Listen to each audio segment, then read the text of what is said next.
ថាតើយើងនឹងត្រូវរៀបចំសាងសង់ឬក៏កែតម្រូវផ្ទៃក្នុងនៃផ្ទះរបស់យើងនឹងយ៉ាងណាដើម្បីឲ្យឈីគឺជោគជតារាសីទាំងអស់នោះចូលមកក្នុងផ្ទះយើងហើយឧបត្ថម្ភគ្រប់គ្រងសមាជិកក្នុងផ្ទះឲ្យបានល្អតូចទោះផ្ទះធំផ្ទះទាបផ្ទះពោះផ្ទះយ៉ាងណាបាទត្រូវធ្វើជញ្ជាំងឲ្យជិតបាទទី2ត្រូវធ្វើទ្វារនិងបង្អួចនោះឲ្យត្រូវតាមຂະຫນាតហុងស៊ុយហ្នឹងបាទគេតម្រូវឲ្យធ្វើទ្វារផ្ទះប៉ុណ្ណាធ្វើទ្វារប៉ុណ្ណាធ្វើកម្ពស់ប៉ុណ្ណាតបមកទៀតបាទត្រូវរៀបចំបន្ទប់ទទួលភ្ញៀវខាងមុខនឹងសល់ប៉ុណ្ណាបាទផ្លូវដើរតាមណាបន្ទប់នោះត្រង់ណាបាទបន្ទប់អ្នកណាគេងត្រង់ណាបន្ទប់ណានៅត្រង់ណាបាទរៀបចំបន្ទប់ឲ្យបានត្រឹមត្រូវបាទទាំងផ្ទះបាយបាទទាំងបន្ទប់ទឹកទាំងបន្ទប់គេងទាំងបន្ទប់ទទួលភ្ញៀវបាទត្រូវរៀបចំចរន្តយ៉ាងម៉េចធ្វើយ៉ាងម៉េចឲ្យត្រឹមត្រូវតាមក្បួនហុងស៊ុយបាទទី3ការរៀបចំផ្ទះនោះធ្វើម៉េចឲ្យមានហៅផ្លូវឈីចូលទៅបាទចូលទៅរលូនបាទមានន័យថាឈី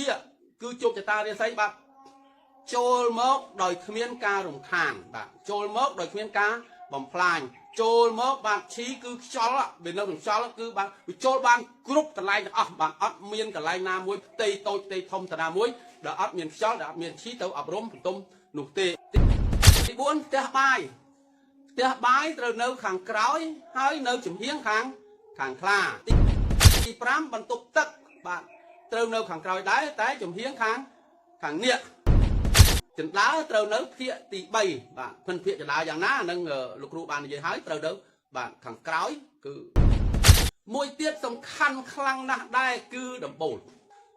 ត្រូវធ្វើឲ្យចោតយ៉ាងហោចគឺថាគេហៅមុំសងខាងហ្នឹងគឺ35អង្សាធ្វើយ៉ាងនេះបាទវាធ្វើឲ្យម្ចាស់ផ្ទះដែលរស់នៅហ្នឹងមានភាពឆ្លាតហើយត្រង់ទ្រាយដំបូលហុងស៊ុយបាទធ្វើគេដំបូលបាទរបៀបអណ្ដើកខ្មៅយ៉ាងណាពីក្រោយយកមកខ្ពស់ហើយបាទខាងក្រោយខ្ពស់ហ្នឹងគឺភ្នំបែបភ្នំគឺ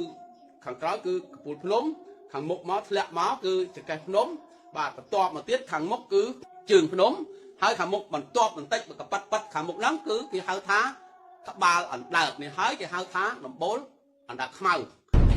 បងប្អូនកូនចៅបានស្ដាប់ហើយអំពីហុងស៊ុយខាងក្រៅផ្ទះបាទហើយនឹងហុងស៊ុយក្នុងផ្ទះបើវីដេអូនេះមានប្រយោជន៍សូម share បន្តដើម្បីចែកគ្នាដឹងឮនិងធ្វើការសិក្សា